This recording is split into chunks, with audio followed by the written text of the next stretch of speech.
And this is Sims Education Center, Malappuram. We are dealing with the paper Social History of England and the History of English Literature, Unit 3, Age of Milton. Introduction.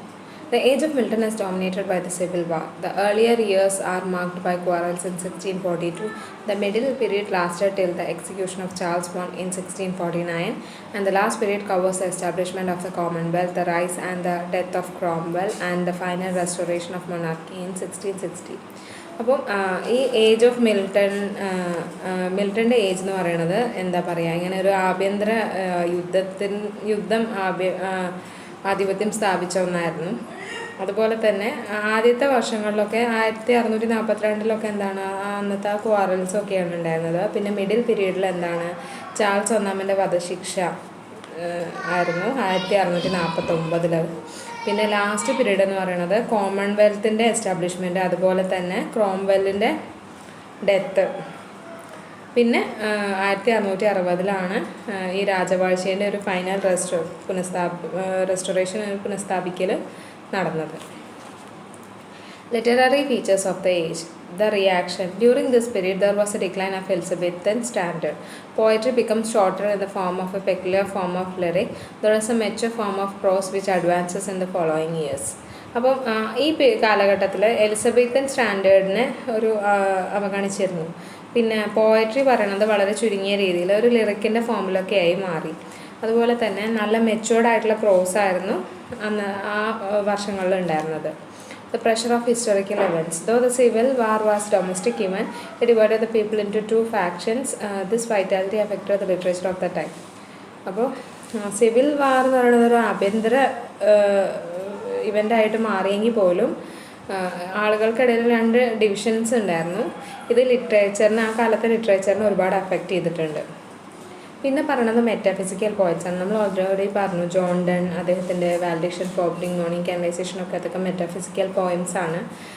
This term was first coined by doctor Johnson, who used to refer Cowley and Donne. This group of poets come directly or indirectly under Donne's influence. Their work blend passion and thought in lyric form. Poems are full of imagery and conceits. ഈ ഒരു metaphysical poets ഉള്ള ഈ ഒരു term first പറഞ്ഞത് doctor Johnson ആണ്. കൗളീനെയും John ഡണിനെയാണ് അദ്ദേഹം refer ചെയ്തിട്ടുള്ളത് ഇവിടെ. അപ്പോൾ ഈ ഗ്രൂപ്പിലെ പോയറ്റ്സ് ഡയറക്റ്റായിട്ടോ അല്ലെങ്കിൽ ഇൻഡയറക്റ്റ് ആയിട്ടോ ഡണ്ണിൻ്റെ ഇൻഫ്ലുവൻസ് ആണ് ഇതിൽ വരുന്നത്. പിന്നെ ഈ അവരുടെ വർക്ക് മിക്സ്ഡപ്പ് ആയിട്ട് പാഷനും ലിറിക്കൽ തോട്ടും ഒക്കെ ഉള്ള അതിൻ്റെ ഒരു മിക്സ്ഡപ്പ് ആയിട്ടുള്ള ഒരു സംഭവമായിരുന്നു. ഈ പോയത്തിൻ്റെ പ്രത്യേകത പറഞ്ഞാൽ അതിൽ കൂടുതലായിട്ട് ഇമേജറിയും കൺസീറ്റ്സും ആണ് ഉണ്ടായിരുന്നത്. ഇനി കാവലിയർ പോയറ്റ്സ് ആണ്. This group of poets dealt with the themes of love. They followed Ben Jonson in their classical restraint. Their work is simple, graceful and finely polished in style. Cavalier poets എന്ന് പറയുമ്പോൾ അവർ love തീമായിട്ടുള്ള poems ആണ് അവരെഴുതിയിരുന്നത്, അല്ലെങ്കിൽ അങ്ങനത്തെ poets ആയിരുന്നു. അപ്പോൾ അവർ Ben ജോൺസനെയാണ് follow ചെയ്തിട്ടുണ്ടായിരുന്നത്. പിന്നെ അവരുടെ വർക്ക് സിമ്പിളായിരിക്കും, ഫൈനലി പോളിഷ്ഡ് സ്റ്റൈലിലായിരിക്കും അവരുടെ വർക്ക്സൊക്കെ വന്നിരുന്നത്. പിന്നെ the expansion of prose. The development of prose is carried on from the age of Shakespeare. അപ്പോൾ ഷേക്സ്പിയറിൻ്റെ കാലഘട്ടം തൊട്ടാണ് പ്രോസിൻ്റെ ഡെവലപ്മെൻറ്റ് ഉണ്ടായിട്ടുള്ളത്. In spite of the Civil War, there was an enormous production of prose in the form of sermons and pamphlets. അപ്പോൾ ഇങ്ങനെ പ്രസംഗത്തിൻ്റെ രൂപത്തിലേക്ക്, ലേഖയുടെ രൂപത്തിലൊക്കെ ഈ സിവിൽ വാറിൻ്റെ സമയത്തും ഒരുപാട് പ്രോസിൻ്റെ പ്രൊഡക്ഷൻസ് ഉണ്ടായിട്ടുണ്ട്. History, politics, philosophy and other kinds are the subject matter. പിന്നെ പറയുന്നത് എന്തൊക്കെയാണ്? ഹിസ്റ്ററിയും പൊളിറ്റിക്സും ഫിലോസഫി ആയിരുന്നു പ്രോസിലെ സബ്ജക്ട്സ് ആയിട്ട് വരുന്നത്. പിന്നെ the collapse of drama. There were many disturbances to drama during this period. The Civil War opposition from the Puritans were important among them. The dramatic work of the periods were very small and the theatres were closed in 1642. ഡ്രാമയ്ക്ക് ഒരുപാട് ബുദ്ധിമുട്ടുകൾ ഉണ്ടായിരുന്നു അന്ന കാലത്ത്. ഇപ്പോൾ civil വാറിൻ്റെ സമയത്തൊക്കെ ഇങ്ങനെ ഈ പ്യൂരിറ്റൻസിൽ നിന്നുള്ള എതിർപ്പാണ് അതിൽ പ്രധാനപ്പെട്ടതെന്ന് പറയാം. അപ്പം ഡ്രാമാറ്റിക് വർക്കുകളൊക്കെ വളരെ ചുരുക്കമായിരുന്നു. പിന്നെ 1642 തിയേറ്റേഴ്സൊക്കെ ക്ലോസ് ചെയ്തിരുന്നു. പിന്നീട് വരുന്നതാണ് John Milton, 1608 to 1674, his life. Milton was born in London. He was educated in London and Cambridge. His stubborn nature in the university made him sent on for a term. He studied poetry, mathematics and music. In the middle of the Civil War, he set up a private school. അപ്പോൾ Milton ജനിച്ചത് ലണ്ടനിലാണ്. അദ്ദേഹത്തിൻ്റെ education അദ്ദേഹം complete ചെയ്തത് ലണ്ടനിലും കേംബ്രിഡ്ജിലുമാണ്. അദ്ദേഹത്തിൻ്റെ ഒരു എന്താ പറയുക nature, അദ്ദേഹത്തിൻ്റെ ഒരു സ്റ്റബോൺ നേച്ചർ കാരണം അദ്ദേഹത്തെ സർവകലാശാലയിൽ നിന്ന് പുറത്താക്കപ്പെട്ടു കുറച്ച് കാലത്തേക്ക് എന്ന് പറയുന്നുണ്ട്. അദ്ദേഹം പഠിച്ചത് പോയട്രിയും മാത്തമാറ്റിക്സും മ്യൂസിക്കും ആയിരുന്നു. അപ്പോൾ സിവിൽ വാറിൻ്റെ സമയത്ത് അദ്ദേഹം ഒരു പ്രൈവറ്റ് സ്കൂളിൻ്റെ സ്കൂൾ ഉണ്ടാക്കി. His pen was active in supporting the parliament. അപ്പോൾ അദ്ദേഹം പാർലമെൻറ്റിനെ സപ്പോർട്ട് ചെയ്തിട്ടുള്ള എഴുത്തുകളായിരുന്നു അദ്ദേഹത്തിൻ്റെ കൂടുതലും. He was married in 1643 and almost immediately left his wife. 1643 marriage ചെയ്തിട്ട് പിന്നീട് ഡിവോഴ്സ്ഡ് ആവുകയാണ്. It was during this time he wrote strong pamphlets on divorce. അപ്പോൾ ഡിവോഴ്സിനെ സംബന്ധിച്ച് ലഘുലേഖകളൊക്കെ അദ്ദേഹം എഴുതിയിരുന്നത് ഈ ഒരു സമയത്തായിരുന്നു. After the execution of King in 1649, he was appointed by the Commonwealth government Secretary for Foreign Tongues. In this capacity, he drafted Latin documents for transmission to foreign powers. അപ്പം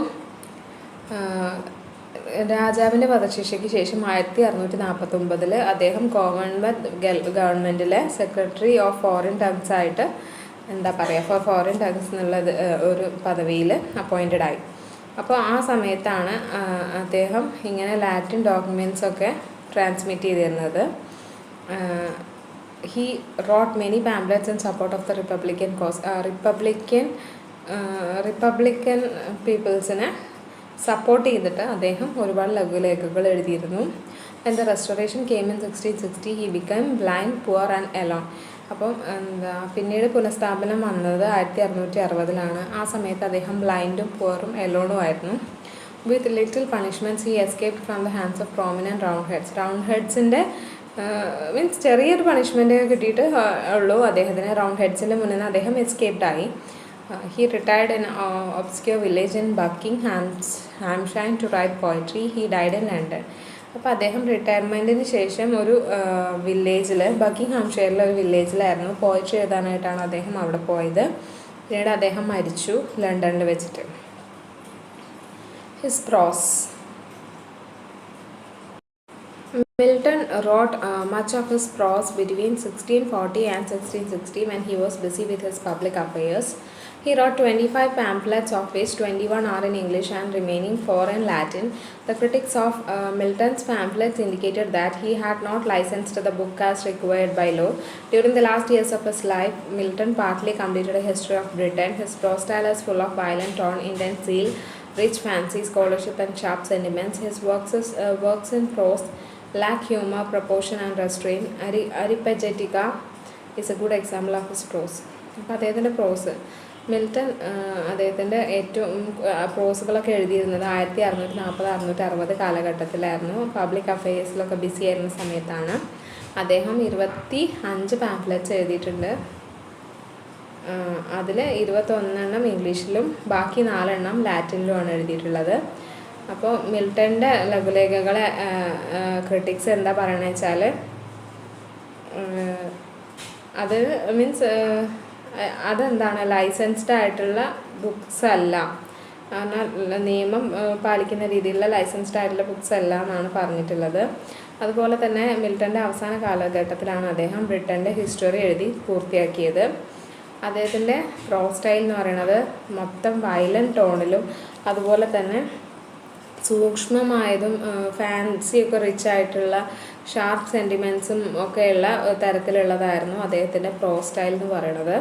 അദ്ദേഹത്തിൻ്റെ വർക്ക്സ് ഓഫ് പ്രോസിൽ ഹ്യൂമർ ഉണ്ടായിരുന്നില്ല എന്ന് പറയുന്നുണ്ട്. പിന്നെ അരിപ്പജെറ്റിക്ക എന്ന് പറയുന്നത് അദ്ദേഹത്തിൻ്റെ പ്രോസ് വർക്കിന് ഉള്ള ഒരു ഗുഡ് എക്സാമ്പിളാണ്. His poetry. Milton wrote his poetry in 2 periods which were separated by 20 years. One is the period of university career from 1629 to 1640 and the other is the last year of his life from 1660 to 1674. He wrote a few sonnets in the years between. Milton 2 പീരീഡ്സിലായിട്ടാണ് കവിതകൾ എഴുതിയിരുന്നതെന്ന് പറയുന്നുണ്ട്. അത് 20 വർഷത്തിൻ്റെ ഒരു separation ഉണ്ട്. ആദ്യത്തെ period എന്ന് പറഞ്ഞാൽ അദ്ദേഹം യൂണിവേഴ്സിറ്റിയിൽ ആയിരുന്ന സമയത്ത് 1629 to 640 കാലഘട്ടത്തിലാണ്. പിന്നീട് അദ്ദേഹത്തിൻ്റെ ജീവിതത്തിൻ്റെ അവസാന കാലഘട്ടത്തിൽ 1660 തൊട്ട് 674 കാലഘട്ടത്തിലായിരുന്നു പോയട്രി എഴുതിയിരുന്നത്. പിന്നെ അദ്ദേഹം കുറച്ച് സോണറ്റ്സും ഈ വർഷങ്ങൾക്കിടയിൽ എഴുതിയിട്ടുണ്ട്. As an undergraduate, Milton began to compose poems of maturity and promise. These poems include Ode of the Morning of Christ's Nativity 1629, poems on Shakespeare 1630, and On Arriving at the Age of 23 1631. These poems shows Milton's diction and high literary and religious ideas. He wrote the decorative poem El Allegro and El Penseroso, dealing with the experiences of a gay and thoughtful man. The Most Comes was written in 1634, and the elegy Lycidas on his friend Edward King was written in 1637. അപ്പോൾ ഒരു under ആണ് Milton. അദ്ദേഹം ഒരുപാട് poems compose ചെയ്തിട്ടുണ്ട്. അതിൻ്റെ പ്രത്യേകത പറഞ്ഞാൽ മെച്യൂരിറ്റിയും പ്രോമിസും ആണ്. ആ മെച്യൂരിറ്റീനെയും പ്രോമിസിനെയും ബേസ് ചെയ്തിട്ടുള്ള പോയംസാണ് അദ്ദേഹം കമ്പോസ് ചെയ്തിട്ടുള്ളത്. ആ പോയംസ് അങ്ങനെയുള്ള പോയംസാണ് ode of morning of Christ nativity, poems on Shakespeare, on arriving at the age of 23 ഒക്കെ. അപ്പോൾ ഈ പോയംസ് എന്താ കാണിക്കുന്നത് വെച്ചാൽ അദ്ദേഹത്തിൻ്റെ ഡിക്ഷനും അതുപോലെ തന്നെ ലിറ്റററി റിലീജിയസ് ഐഡിയൽസും കാണിക്കുന്നുണ്ട്. അദ്ദേഹത്തിൻ്റെ ഡെക്കറേറ്റീവ് പോയമാണ് എൽ അലഗ്രോ ആൻഡ് എൽ പെൻസറോസോ. അത് എന്താണ്, ഒരു ഗേയുടെയും തോട്ട്ഫുൾ മാൻ്റെയും ലൈഫ് എക്സ്പീരിയൻസ് ആണ് പറയുന്നത്. പിന്നീട് മോസ് കംസ് എന്നുള്ള വർക്ക് 1634 എഴുതിയതാണ്. അദ്ദേഹത്തിൻ്റെ എലിജി ലിസിഡാസ് അദ്ദേഹത്തിൻ്റെ ഫ്രണ്ടായിട്ടുള്ള എഡ്വേർഡ് കിങ്ങിനെ കുറിച്ച് ആണ് 1637. അദ്ദേഹത്തിൻ്റെ എലിജി ലിസിഡാസ് എന്ന് പറയുന്നത് എഴുതിയത് എഡ്വേർഡ് കിങ് ആണ് 1637. His great work Paradise Lost began as early as 1658 and issued in 1667. At first it was divided into 10 books, but in the second edition it was redivided into 12. It followed the unity of classical epic within the theme of the full of man. It was full of Milton's rich imagination with classical and biblical love. The blank verse in which work is composed is new and wonderful. In 1671, Milton issued his last volume of poetry, which contained Paradise Regained and Samson Agonistes. Paradise Regained talks about Christ's temptation and victory. It is a complementary to Paradise Lost. Samson Agonistes tells Samson's death. Milton put his resemblance in the biblical hero in form. The work follows unity of time, place and action universal in Greek tragedy. അദ്ദേഹത്തിൻ്റെ ഏറ്റവും greatest ആയിട്ടുള്ള വർക്കാണ് paradise lost എന്ന് പറയുന്നത്. അത് 1658 തുടങ്ങി 1667 issue ചെയ്യുന്നത്. ആദ്യം അത് 10 ബുക്സ് ആയിരുന്നു ഉണ്ടായിരുന്നത്. രണ്ടാമത്തെ എഡിഷനിലാണ് അതിന് 12 ഡിവൈഡ് ചെയ്തു. ഒരു ക്ലാസിക്കൽ എപ്പിക്കൽ തീമൊക്കെ ആയിരുന്നു.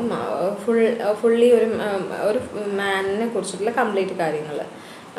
അപ്പം അതിൽ കംപ്ലീറ്റ് ആയിട്ട് മിൽട്ടൻ്റെ ഇമാജിനേഷനും പിന്നെ ക്ലാസിക്കലും ബിബ്ലിക്കൽ ടോണിലാണ് അത് ഉണ്ടായിരുന്നത്. അതുപോലെ തന്നെ ബ്ലാങ്ക് വേഴ്സിലായിരുന്നു ഇത് കമ്പോസ് ചെയ്തിട്ടുള്ളത്. 1671 മിൽട്ടൺ അതിൻ്റെ last volume of poetry issue ചെയ്തു. അതിൽ ആണ് പാരഡൈസ് റീഗെയിൻഡും അതുപോലെ സാംസൺ അഗണിസ്റ്റേസും ഉള്ളത്. പാരഡൈസ് റീഗെയിനിൽ എന്താ പറയുന്നത് വെച്ചാൽ ക്രിസ്തുവിൻ്റെ ടെംപ്റ്റേഷൻ മീൻസ് ക്രിസ്തുവിനെ പരീക്ഷിക്കപ്പെടുന്നതും അതിന് ശേഷമുള്ള വിക്ടറിയാണ്.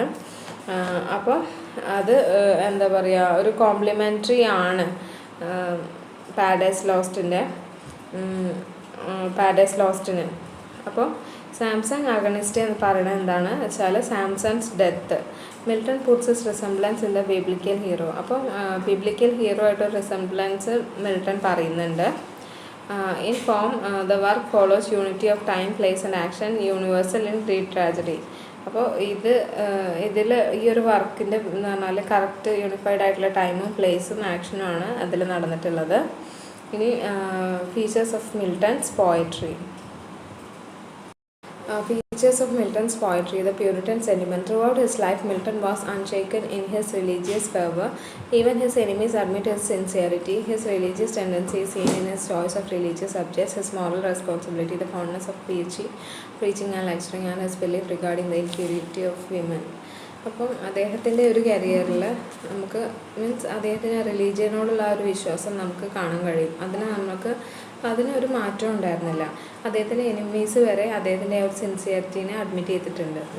അവരതിനെ സമ്മതിച്ചു കൊടുത്തിട്ടുണ്ട്.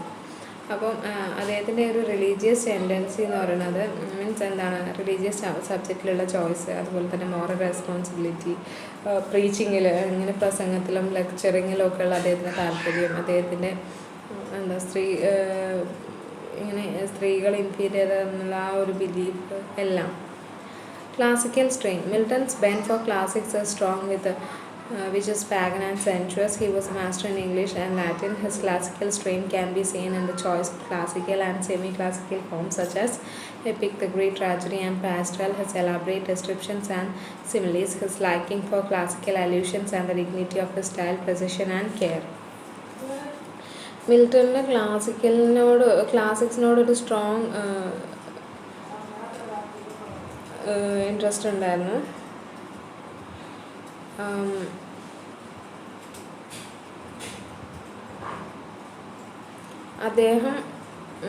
അദ്ദേഹത്തിന് ഇംഗ്ലീഷ് ഭാഷയിലും ലാറ്റിൻ ഭാഷയിലും നല്ല പ്രാവീണ്യം ഉണ്ടായിരുന്നു. അദ്ദേഹത്തിൻ്റെ ക്ലാസിക്കൽ സ്ട്രെയിൻ എന്ന് പറയുന്നത് ക്ലാസിക്കൽ അല്ലെങ്കിൽ സെമി ക്ലാസിക്കൽ ഫോമാണ് സെലക്ട് ചെയ്തതെന്ന്. അത് പറഞ്ഞാൽ എപ്പിക്, ഗ്രീക്ക് ട്രാജഡി, പാസ്റ്ററൽ ഇതൊക്കെയായിരുന്നു. His elaborate descriptions and similes, അതുപോലെ തന്നെ ഒരുപാട് എലാബറേറ്റ് ആയിട്ടുള്ള ഡിസ്ക്രിപ്ഷൻസ്, സിമിലീസ്, പിന്നെ ക്ലാസിക്കൽ അലൂഷൻസ്, അതുപോലെ തന്നെ അദ്ദേഹത്തിൻ്റെ ഒരു style, dignity in the style, precision and care, ഇതൊക്കെ പറയുന്നുണ്ട്. Milton's function as a poet is to refine and make perfect the epic, the ode, the classical drama, the sonnet, the mosque, and elegy acquires a finality of grace and dignity. Milton occupies an important central or transitional position in literature. ഓരോ കാര്യങ്ങൾ perfect ആക്കാൻ poet എന്ന നിലയിൽ Milton ഒരുപാട് work ചെയ്തിരുന്നു. അതുപോലെ തന്നെ epic, ode, classical drama, sonnet, masque, അതുപോലെ തന്നെ എലിജിയൊക്കെ ഒരു ഫൈനാലിറ്റി അല്ലെങ്കിൽ ഒരു ഡിഗ്നിറ്റി വേണം അവയ്ക്കൊക്കെ. അതുപോലെ തന്നെ ലിറ്ററേച്ചറിൻ്റെ ഇതിലാണെങ്കിൽ ഒരു സെൻട്രൽ പൊസിഷനിൽ തന്നെയാണ് മിൽട്ടൺ ഓക്യുപ്പൈ ചെയ്യുന്നത്, നിലനിൽക്കുന്നത്. Other poets of the age of Milton. The poets in the metaphysical group have many features in common. Their poetry are lyrical. The subject is religion. There is a metrical facility even in complicated stanza. There is a beauty of phrase and melody of diction, but there was unexpected turns of language and figures of speech. അപ്പോൾ അന്നത്തെ കാലത്തെ poets ആണെങ്കിൽ metaphysical പോയറ്റ്സിൻ്റെ അണ്ടറിലാണ് വരുന്നത്. അവരുടെ poetry പറയുന്നത് ലിറിക്കലായിരിക്കും, subject religious subjects ആയിരിക്കും. അവരുടെ metrical facility എന്ന് പറയുന്നത് കോംപ്ലിക്കേറ്റഡ് സ്റ്റാൻസ് ആണ്. അപ്പോൾ അതിലൊരു ബ്യൂട്ടിഫുൾ പ്രൈസും മെലഡി ഓഫ് ഡിക്ഷനും ഉണ്ടാവും. പക്ഷേ നമ്മൾ വിചാരിക്കാത്ത ടേൺസ് ലാംഗ്വേജും ഫിഗർ ഓഫ് സ്പീച്ചിലൊക്കെ വന്നു പോയി ഇരിക്കുന്നുണ്ട്. George Herbert. He was born in Montgomery Castle and educated in Cambridge. In 1630, he became rector. His poem, The Temple, shows his zeal for the Church of England and concern with practical theology. His poems are homely, quite intimate, sincere, and modest, full of conceits. George Herbert ജനിച്ചത് Montgomery കാസിലാണ്. അദ്ദേഹം education complete ചെയ്തത് കാംബ്രിഡ്ജിലാണ്. 1630 അദ്ദേഹം ഒരു ഗ്രാമപുരോഹിതനായിട്ട് മാറി.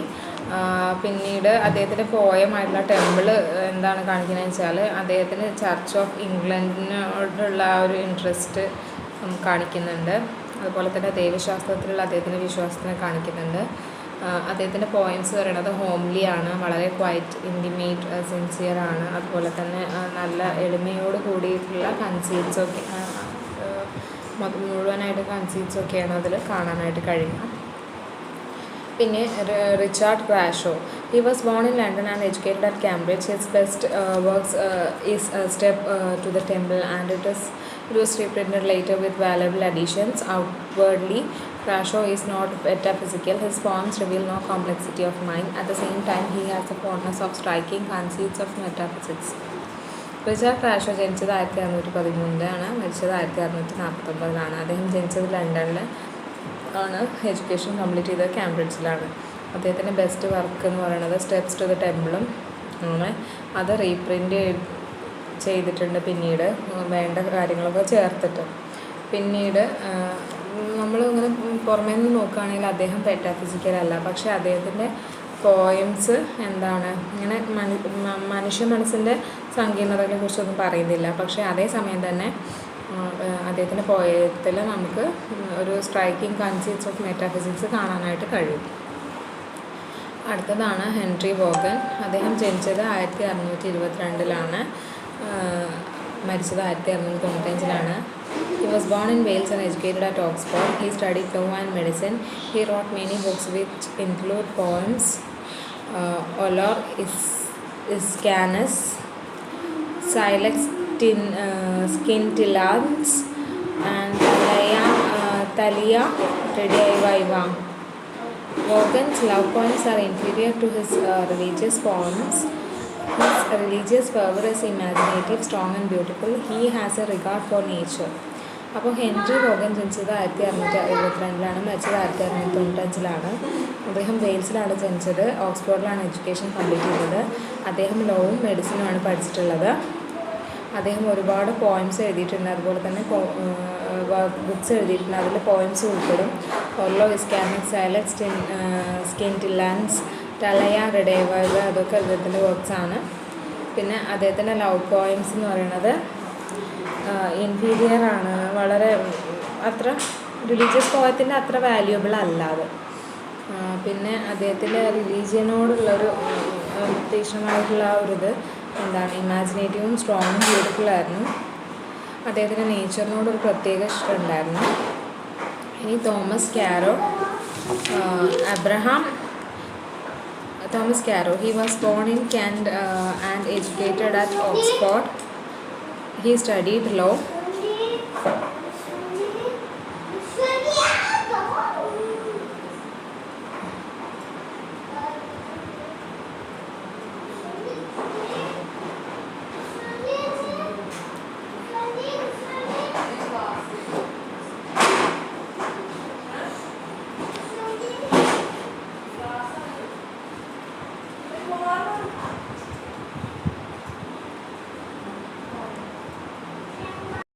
His poems show undoubted lyrical beauty. The pieces are influenced by Donne and Johnson. His poems are full of warm imagination. അദ്ദേഹം ജനിച്ചിട്ടുള്ളത് കെൻറ്റിലാണ്. Education complete ചെയ്തത് ഓക്സ്ഫോർഡിലാണ്. അദ്ദേഹം law പഠിച്ചിട്ടുണ്ട്. അതുപോലെ തന്നെ അദ്ദേഹത്തിൻ്റെ പോയംസിന് ഒരു ലിറിക്കൽ ബ്യൂട്ടി ഉണ്ട് എന്ന് പറയുന്നുണ്ട്. പിന്നെ അദ്ദേഹത്തിൻ്റെ വർക്ക്സ് ജോൺ ഡണ്നെയും ജോൺസനെയൊക്കെ ഇൻഫ്ലുവൻസ് ചെയ്തിട്ടുണ്ടെന്ന് പറയുന്നുണ്ട്. അതുപോലെ തന്നെ അദ്ദേഹത്തിൻ്റെ പോയിൻറ്റ്സ് എന്ന് പറയുന്നത് ഫുൾ ഓഫ് ഇമാജിനേഷൻ ആണെന്ന് പറയുന്നുണ്ട്. Abraham Cowley 1618 to 1667. He was born in London and educated at Westminster School at Cambridge. He distinguished himself as a classical scholar. He supported the king in the Civil War, exiled and returned to England at the Restoration. He wrote books in retirement. In Cowley, the metaphysical strain is low. His work suffered from a lack of deep feeling. In him, the use of metaphysical wit and concept deteriorated into mere ingenuity and mannerism. He was popular during his days because of his variety of pleasing many taste. അപ്പം അദ്ദേഹം ജനിച്ചത് Abraham college ജനിച്ചത് ലണ്ടനിലാണ്. Education complete ചെയ്തത് Westminster സ്കൂളിലും കാംബ്രിഡ്ജിലായിരുന്നു. അദ്ദേഹം അറിയപ്പെട്ടിരുന്നത് classical scholar എന്ന നിലയിലാണ്. അദ്ദേഹം സിവിൽ വാറിൽ കിങ്ങിനെയൊക്കെ സപ്പോർട്ട് ചെയ്തിരുന്നു. പിന്നീട് അദ്ദേഹം നാട് വിട്ടു. അതിനുശേഷം റെസ്റ്റോറേഷൻ പുനഃസ്ഥാപനം നടക്കുന്ന സമയത്താണ് ഇംഗ്ലണ്ടിലേക്ക് തിരിച്ചു വന്നത്. അദ്ദേഹം റിട്ടയർമെൻറ്റ് സമയത്ത് ഒരുപാട് ബുക്സ് എഴുതിയിട്ടുണ്ട്. അദ്ദേഹത്തിന് മെറ്റാഫിസിക്കൽ ഇൻട്രസ്റ്റ് വളരെ കുറവായിരുന്നു. അദ്ദേഹത്തിൻ്റെ വർക്ക്സിന് ഡീപ്പ് ഫീലിംഗ് ഒന്നും ഉണ്ടായിരുന്നില്ല. അതുപോലെ തന്നെ മെറ്റാഫിസിക്കൽ വിറ്റിൻ്റെ യൂസേജും കൺസീറ്റും എന്താണ്, ഒരു ജെനുവിൻ അല്ലാത്ത രീതിയിലുള്ളതായിരുന്നു. അതുപോലെ തന്നെ ഇങ്ങനെ പല ടേസ്റ്റിലുള്ള വെറൈറ്റീസ് ഓഫ് റൈറ്റിങ്സ് കാരണം അദ്ദേഹം പോപ്പുലറായിരുന്നു ആ കാലഘട്ടത്തിൽ. പിന്നീട് പറയുന്നതാണ് Andrew Marvell. 1621 to 1678. He was the son of a clergyman and educated at Cambridge. It was during 1650 to 1652 he wrote most of his poetry. From 1657 to 1659 he assisted Milton in his duties as Secretary for Foreign Tongues. His controversial prose writings were popular in his day. He served as a member of parliament from 1659 until his death. His poems have been described as a finest flower of serious and secular metaphysical verse. His poems contain subtlety of wit, passionate argument and imagery, clarity and control. അപ്പോൾ Andrew Marvell ജനിച്ചത് 1621 മരിച്ചത് 1678. അദ്ദേഹം ഒരു ക്ലർജിമാൻ്റെ മകനായിരുന്നു. അദ്ദേഹം ഒരു പുരോഹിതൻ്റെ മകനായിരുന്നു. അതുപോലെ തന്നെ അദ്ദേഹം എഡ്യൂക്കേഷൻ കംപ്ലീറ്റ് ചെയ്തത് കാംബ്രിഡ്ജിലാണ്. അത് 1650-52 കാലഘട്ടത്തിലായിരുന്നു അദ്ദേഹത്തിൻ്റെ കൂടുതൽ കവിതകൾ എഴുതിയിരുന്നത്. 1657-59 കാലഘട്ടത്തിൽ അദ്ദേഹം മിൽട്ടനെ അസിസ്റ്റ് ചെയ്തു. സെക്രട്ടറി ഫോർ ഫോറിൻ ടങ്സിലായിരുന്നു മിൽട്ടൺ വർക്ക് ചെയ്ത് നമ്മൾ പറഞ്ഞിട്ടുണ്ടായിരുന്നില്ല. ആ സമയത്ത് മിൽട്ടനെ അസിസ്റ്റ് ചെയ്തിരുന്നു. പിന്നെ അദ്ദേഹത്തിൻ്റെ പ്രോസ് റൈറ്റിങ്സ് പറയുന്നത് ഭയങ്കര കോൺട്രവേഴ്സി ആയിട്ടുള്ളതായിരുന്നു. അന്നത്തെ കാലത്ത് അത് വളരെ പോപ്പുലറായിരുന്നു. അതുപോലെ തന്നെ അദ്ദേഹം 1659 പാർലമെൻറ്റിലെ മെമ്പറായിരുന്നു മരണം വരെ. പിന്നെ അദ്ദേഹത്തിൻ്റെ പോയംസ് എന്ന് പറയുന്നത് ഇങ്ങനെ ഒരു മെറ്റാഫിസിക്കൽ വേഴ്സിലുള്ളതായിരുന്നു. അദ്ദേഹത്തിൻ്റെ പോയംസിന് വിറ്റും അതുപോലെ തന്നെ പാഷനേറ്റ് ആയിട്ടുള്ള ആർഗ്യുമെൻറ്റ്സും ഇമേജറിയും ക്ലാരിറ്റിയും കൺട്രോളും എല്ലാം ഉണ്ടായിരുന്നു. അദ്ദേഹത്തിൻ്റെ ഒരു ഫേമസ് ആയിട്ടുള്ളൊരു വർക്കാണ് ടു ഹിസ് പോയം മിസ്ട്രസ് എന്ന് പറയുന്ന ഒരു കവിത. Cavalier poets and lyrical poets and deals mostly with love and war. അപ്പോൾ ഈ കാവലിയർ പോയറ്റ്സ് എന്ന് പറയുന്നത് ലിറിക്കൽ പോയറ്റ്സ് ആണ്. അവർ കൂടുതലായിട്ടും ലവിനെയും വാറിനെയും ബേസ് ചെയ്തിട്ടാണ് എഴുതിയിരുന്നത്. ഇനി Robert ഹെറിക്കാണ്. 1591 to 1674. He was born in London and educated at Cambridge. His 2 volumes of poems are Noble Numbers and Hesperides. They are collection of short poems, sacred and profane. The poems are fresh, passionate, with high lyrical power. Herrick was influenced by Johnson and classics. Robert Herrick ജനിച്ചത് ലണ്ടനിലാണ്. Education complete ചെയ്തത് കാംബ്രിഡ്ജിലാണ്. അദ്ദേഹത്തിന് 2 volumes of poems ആണ്, നോബിൾ നമ്പേഴ്സും ഹെസ്പെറൈഡ്സും. പിന്നെ അദ്ദേഹത്തിൻ്റെ collection of short poems ആണ്. Short poems എന്ന് പറയുന്നത് സേക്രഡും പ്രൊഫേനും ആണ്. അദ്ദേഹത്തിൻ്റെ പോയംസ് എന്ന് പറയുന്നത് ഫ്രഷ് ആൻഡ് പാഷനേറ്റ് ആണ്. ലിറിക്കൽ പവർ നല്ല ഹൈ ആയിട്ടുള്ള ലിറിക്കൽ പവർ ഉണ്ടായിരുന്നു അദ്ദേഹത്തിൻ്റെ പോയംസിന്. അതുപോലെ തന്നെ ജോൺസണും ക്ലാസിക്സുമാണ് അദ്ദേഹത്തിനെ ഇൻഫ്ലുവൻസ് ചെയ്തിട്ടുള്ളത്. Richard Lovelace. He was born at 1618 to 1655. He was born at Woolwich and educated at Oxford. He was imprisoned by the Roundheads in Civil War. His volume Lucasta contains his shorter poems. His lyrics are simple and sincere and are free from cynicism of his day. His poems are full of wit and gallantry. അപ്പോൾ Richard Lovelace ജനിച്ചത് വൂൾവിച്ചിലാണ്. Education complete ചെയ്തത് ഓക്സ്ഫോർഡിലാണ്. Round heads civil വാറിൻ്റെ സമയത്ത് അദ്ദേഹത്തിനെ ജയിലിൽ അടച്ചിരുന്നു. പിന്നീട് അദ്ദേഹത്തിൻ്റെ വോളിയമായിട്ടുള്ള ലുക്കാസ്റ്റ് എന്ന് പറയുന്നത് ഷോർട്ടർ പോയിൻസിൻ്റെ ഒരു കളക്ഷനാണ്. പിന്നെ അദ്ദേഹത്തിൻ്റെ ലിറിക്സ് എന്ന് പറയുന്നത് സിമ്പിളും സിൻസിയറും ആണ്. അന്നത്തെ കാലത്തെ ഹൃദയശൂന്യതയെന്നൊക്കെ അതിൽ കാണിച്ചിരുന്നു. മീൻസ് എന്താ പറയുക, കുറ്റം കണ്ടുപിടിക്കുന്ന തരത്തിലുള്ളൊരു ഇതെന്ന് പറയില്ലേ, അതുപോലെ തന്നെ അദ്ദേഹത്തിൻ്റെ പോയംസിൽ മൊത്തത്തിൽ വിറ്റായിരുന്നു കൂടുതലുണ്ടായിരുന്നത്. Sir John Suckling. He was born in Middlesex and was educated at Oxford. His romances and restoration plays are full of gay wit and generosity. His poems are elegant, mature, serious and sustained labor. അപ്പം അദ്ദേഹത്തെ sir John സൾക്കിങ് ജനിച്ചത് middle സെക്സിലാണ്. Education complete ചെയ്ത് ഓക്സ്ഫോർഡിലാണ്. അദ്ദേഹത്തിൻ്റെ റൊമാൻസും അതുപോലെ restoration പ്ലേസിൽ ഫുള്ളായിട്ട് ഗേ വിറ്റും ജനറോസിറ്റിയാണ് ഉണ്ടായിരുന്നത്. അദ്ദേഹത്തിൻ്റെ പോയംസ് ജനറോസിറ്റി മീൻസ് മഹാമനസ്കത എന്നൊക്കെ പറയും. അദ്ദേഹത്തിൻ്റെ പോയംസ് വളരെ എലഗൻ്റ് ആയിരുന്നു, സീരിയസ് ആയിരുന്നു, അതുപോലെ തന്നെ ഒരു സസ്റ്റെയിൻഡ് ലേബറോട് കൂടിയിട്ടായിരുന്നു. പിന്നെ പറയുന്നത് ഡ്രാമയാണ്. Philip Massinger's 1583 to 1640. He was born at Salisbury and educated at Oxford. He became a literary man, writing plays for the King's Men as company of actors. Fletcher influenced Massinger much. His best-known plays are comedies like A New Way to Pay All Debts and The City Madam. His tragedies are The Duke of Malines and The Unnatural Combat. He often deals with the political issues of his day with the less humor. അദ്ദേഹം Philip മാസിഞ്ചർ ജനിച്ചത് സാലിസ്ബറിയിലാണ്. Education complete ചെയ്തത് ഓക്സ്ഫോർഡിലാണ്. അദ്ദേഹം എന്താ പറയുക, കിങ്സ്മെനിന് വേണ്ടിയിട്ട് കവിത എഴുതുന്ന ഒരാളായിരുന്നു. അതുപോലെ തന്നെ ഫ്ലെച്ചർ മാസിഞ്ചറിനെ ഒരുപാട് ഇൻഫ്ലുവൻസ് ചെയ്തിട്ടുണ്ട്. അദ്ദേഹത്തിൻ്റെ അറിയപ്പെടുന്ന പ്ലേസ് അത് കോമഡീസാണ്. A new way to pay all debts, അതുപോലെ സിറ്റി മാഡം. അതുപോലെ തന്നെ അദ്ദേഹത്തിൻ്റെ ട്രാജഡീസാണ് ഡ്യൂക്ക് ഓഫ് മിലൈനും അൺനാച്ചുറൽ കോമ്പാക്റ്റും. അതുപോലെ തന്നെ പൊളിറ്റിക്കൽ ഇഷ്യൂസും ആയിരുന്നു അദ്ദേഹം കൂടുതലായിട്ട്. അന്നത്തെ കാലത്ത് പൊളിറ്റിക്കൽ ഇഷ്യൂസ് ആയിരുന്നു വന്നിരുന്നത്. ഹ്യൂമർ വളരെ കുറവായിരുന്നു. John Ford 1586 to 1639. He was born in Devonshire and educated at Oxford.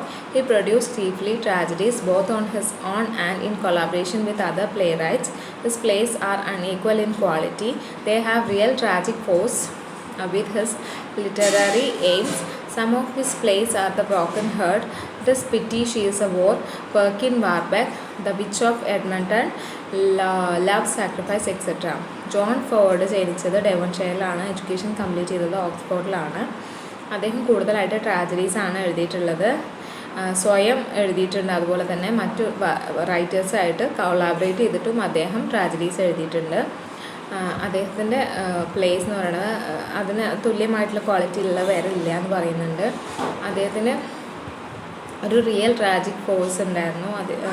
അതുപോലെ തന്നെ അദ്ദേഹത്തിൻ്റെ പ്ലേസാണ് broken heart, it is pity she is a whore, Perkin Warbeck, witch of Edmonton, love sacrifice, ഇതൊക്കെ അദ്ദേഹത്തിൻ്റെ പ്ലേസാണ്. ഇനി പ്രോസ് വർക്സിനെ കുറിച്ച് പറയുകയാണെങ്കിൽ sir Thomas Browne. He was born in 1605 to 1688. He was born in London and educated at Oxford. Unlike his contemporaries, Brown seems to have been unaffected by the commotions of the time. His prose works written during the Civil War are oblivious of unrest. His books are 5 in number and are great with uniform merit. They are Religio Medici, Pseudodoxia, Epidemica, Hydriotapia, The Garden of Cyrus, and Christian Morals. His styles is ornate with Latin diction. The other prose writers include Edward Hyde, who wrote History of Rebellion and Civil Wars, Thomas Hobbes, who wrote Leviathan, Jeremy Tyle with his theological books, and Thomas Fuller, who wrote the History of the Holy War. അപ്പോൾ Thomas brown ജനിച്ചത് ലണ്ടനിലാണ്. Education complete ചെയ്തത് ഓക്സ്ഫോർഡിലാണ്. അദ്ദേഹത്തിൻ്റെ കണ്ടംപററീസിൻ്റെ പോലെ തന്നെ അന്നത്തെ കാലത്തെ കമോഷൻസ് ഒന്നും അദ്ദേഹത്തിനെ എഫക്റ്റ് ചെയ്തിട്ടുണ്ടായിരുന്നില്ല. അദ്ദേഹത്തിൻ്റെ പ്രോസ് വർക്ക്സ് എന്ന് പറയുന്നത് സിവിൽ വാറിൻ്റെ സമയത്താണ്, മീൻസ് അശാന്തി ഒക്കെ സമയത്താണ് എഴുതിയിട്ടുള്ളത്. അദ്ദേഹത്തിൻ്റെ ബുക്സ് 5 ബുക്സാണ് അദ്ദേഹം എഴുതിയിട്ടുള്ളത്.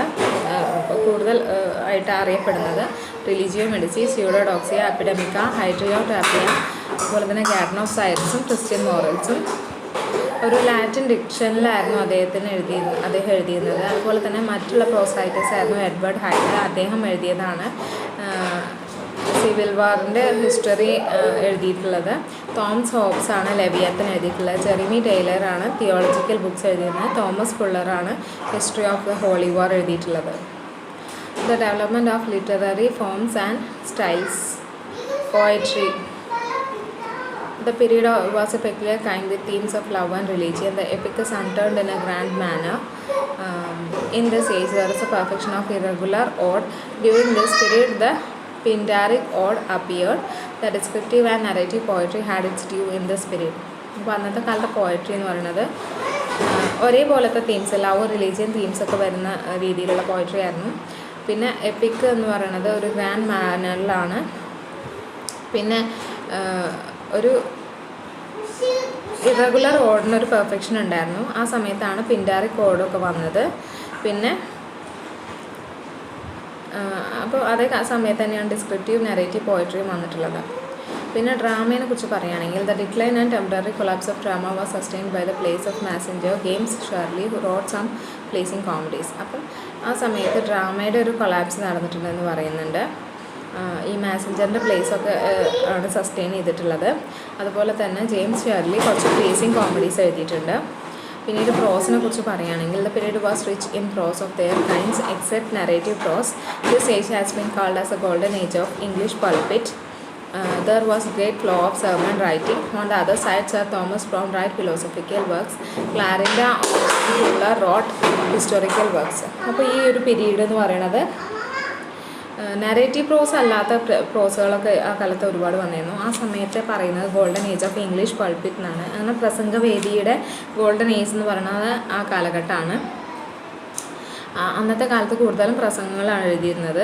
അപ്പോൾ സർ തോമസ് ബ്രൗൺ കുറച്ച് ഫിലോസഫിക്കൽ വർക്ക്സ് ഒക്കെ എഴുതിയിരുന്നു. ക്ലാരിൻഡി ഫുള്ളറും ഹിസ്റ്റോറിക്കൽ വർക്ക്സാണ് എഴുതിയിരുന്നത്. Conclusion. Amidst wars and quarrels, age of Milton contributed much to English literature.